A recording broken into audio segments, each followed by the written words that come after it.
I just want to share with you the thought that I really wanted to bring you tonight, which is that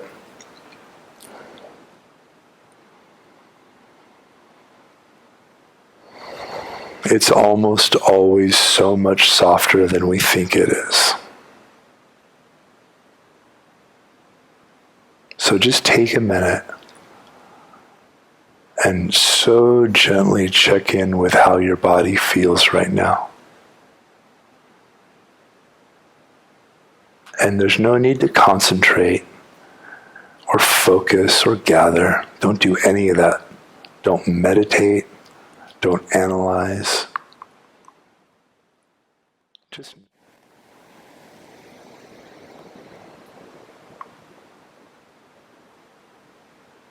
and maybe even if it helps you, you can give gentle names to the things that kind of contact your awareness. Like for me, feet, fingers and hands touching, the fan blowing on my right cheek.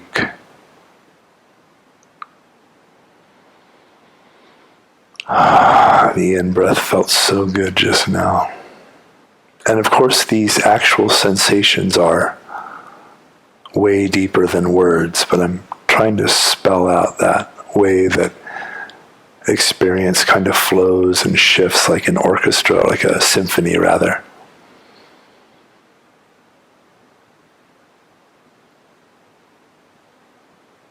Even the thoughts that arise, there's no problem with thinking.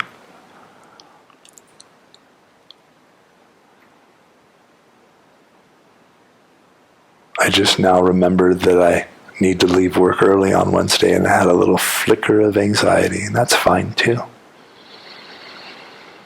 What did that feel like?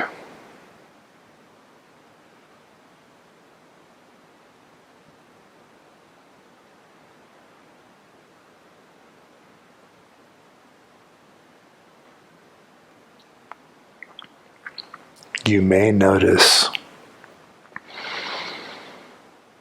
that the body, heart, mind starts to kind of naturally on its own gather and slow, kind of knit together in a gentle, soft way.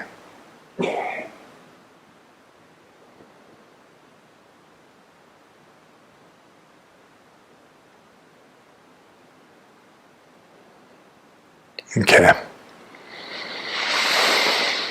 All right. So I invite you to, if you would like, I invite you to stretch gently and carefully. And that's the most dangerous part of the sport of meditation, is standing up afterward or trying to move. Oh, yeah, that's a good one. Who wants to take a stab? I'm going to ask a question.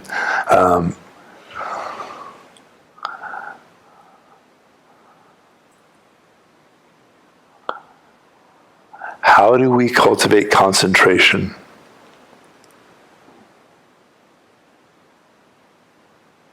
Sir? Doug says a lot of practice. Very good. That's a great answer. Judy? I would agree with that, a lot of practice, but what I found was so helpful for me when I began meditating. I didn't tell myself I get to do 5 minutes or 10 minutes. I started with 2 minutes. No, I just put on my phone. You did 2 minutes. You did myself to do it, so I trained my mind that way. So I would start off, but more often, but only 2 minutes at a time. Very, very low.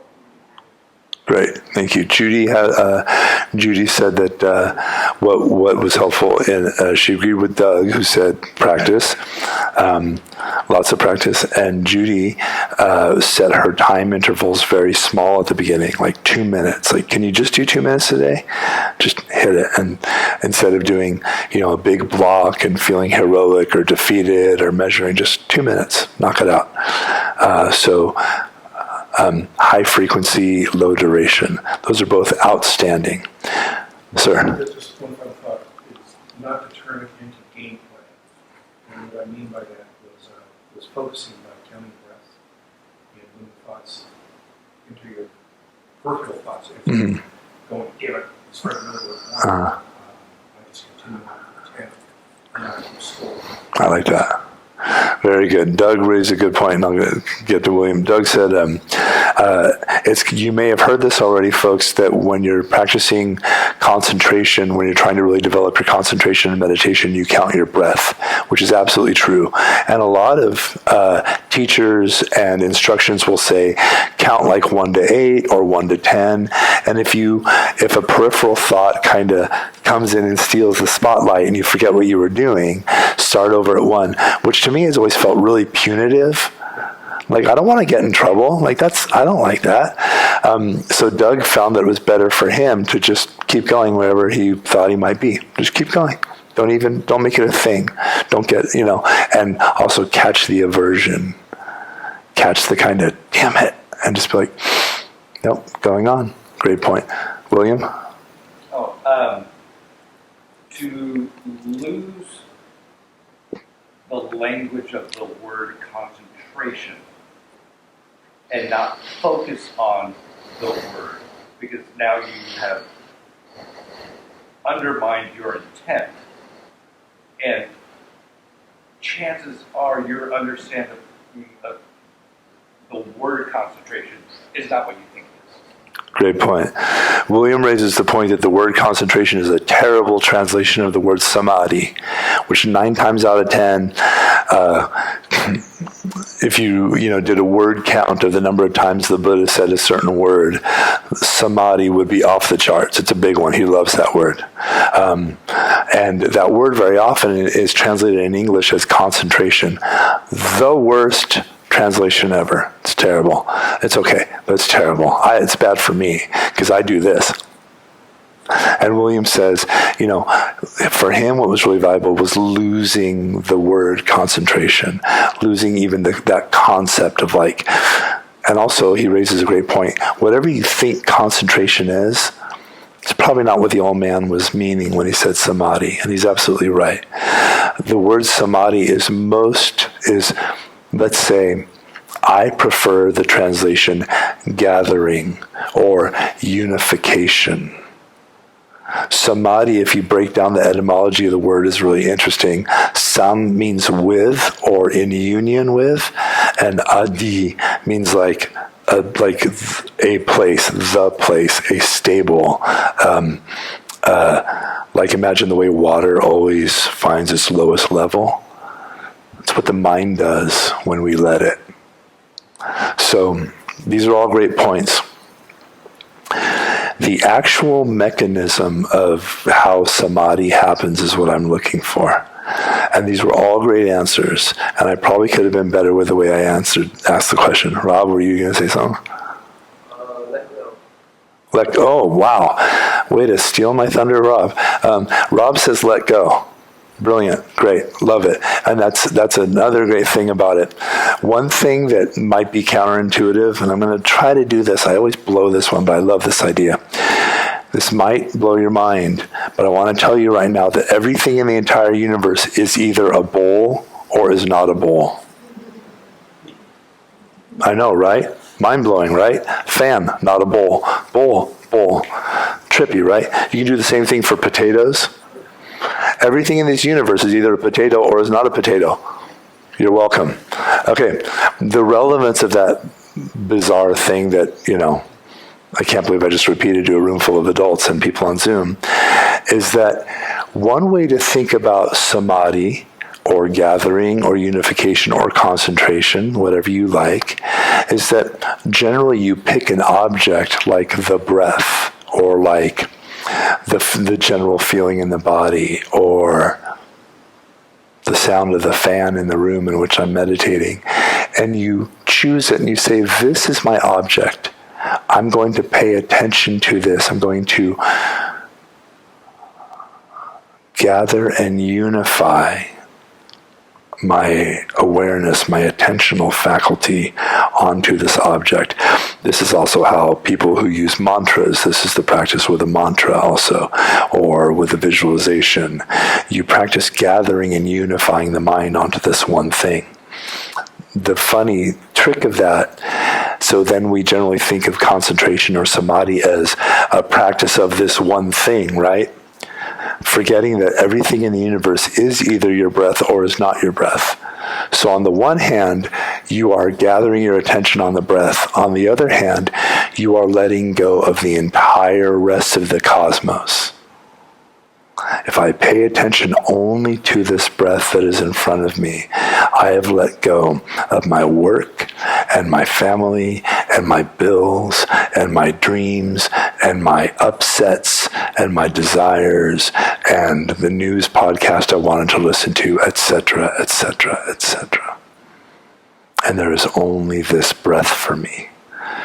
So in a way, you could think of concentration or samadhi as this unification on this object, but in a sneaky kind of way, it's actually the great letting go of everything else. And why is that important? The Buddha discovered that the mind, the heart that lets go is profoundly blissful. There is a peace.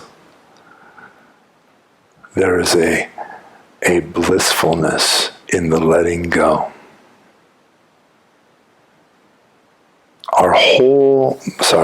My whole life of self-referential, I like this, I don't like that, I want this, I don't want that, etc., just gets put aside. And I simply dwell in that simple presence, in that simple knowing, this breath, this breath, and the deep well-being that, strangely enough, you can see neurologically speaking in a lab when you hook people up to fMRI cameras and EEGs and all that stuff. They're like, wow, what a trip. The parts of their brain that do things like compassion and fellow feeling and kindness just lit up. The part of their brain that does executive function and attention just lit up. And the parts of our brain that does that kind of self-referential, depressive, anxious, narcissistic spinning that a lot of us do when we're not watching, just kind of starts to go a little dormant. So the heart finds this letting go profoundly blissful. And maybe you start and you get a little taste and a little taste and a little taste. Remember, it's like a love affair. We're having a courtship with our own heart. So one way to think about samadhi practice, or one way to think about meditation, where we're kind of with an eye towards developing our stability, our concentration, our gathering, our unification, whatever you want to call it, our samadhi. One way to think about it is, I'm going to pick an object and I'm going to develop my concentration faculty with it and let go of everything else. And even if you can only do that for a second here and there, beautiful, perfect, wonderful, you're doing great. Like Judy said, high frequency, low duration. Like Doug said, take the whole judging, you blew it, measuring mind out of it. Just start again. Like William said, get that whole idea of like bearing down and concentrating and squeezing out. It's so soft. Water wants to find its lowest level. Heart-mind wants to unify, to gather. So one way to think about this, like I said, is like, concentrate, find an object, find the breath, even just a little bit, couple seconds every day. Another way to think about it is,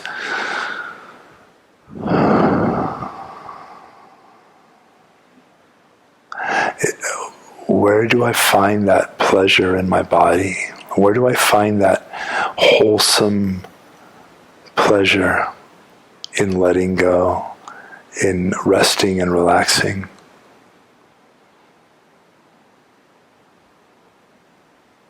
the mind very naturally gravitates towards pleasure.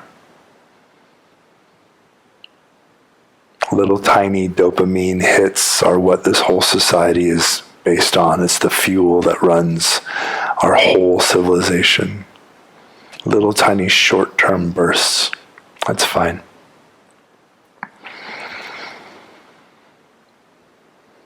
But there is an endless well of deep well-being, of blissful relaxation that is your very own heart, mind, body. And you can develop and pursue this relationship with it.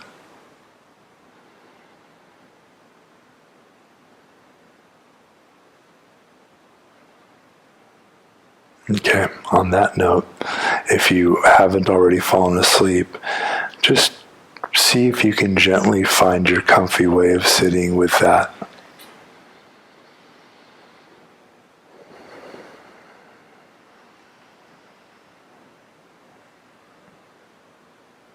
And if you like, you can notice the sensation of your breath as it flows in and flows out.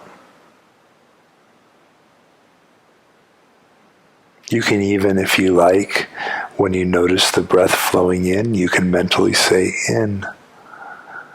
And when you notice the breath flowing out, you can mentally say out.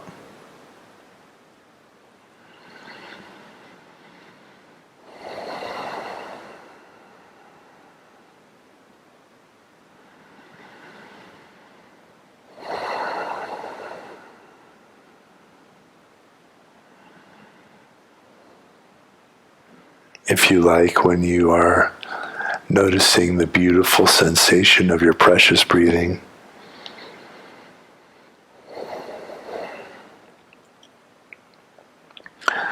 on the out breath, at the end of the out breath, you can just mentally count 1. And on the next out breath, mentally count 2. And you can just keep counting your breath up to 8 or 10, whatever works for you.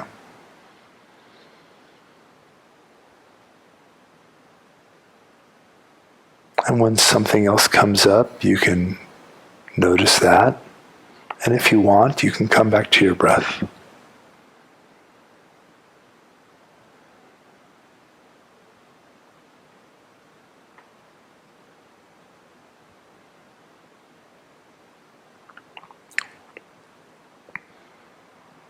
And then, like I was saying, if you want to, you can just sit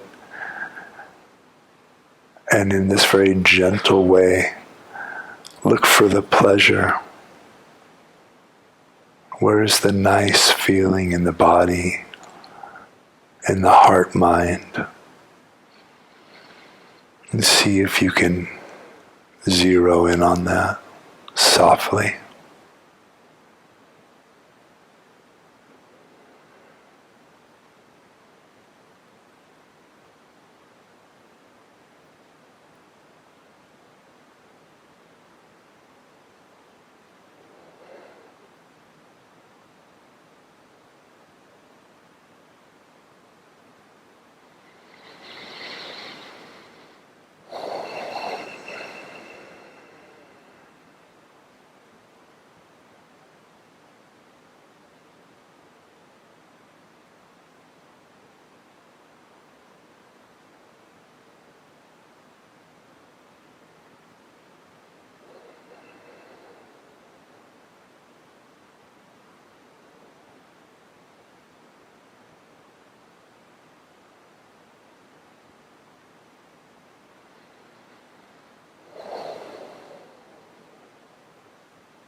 And then let it all go.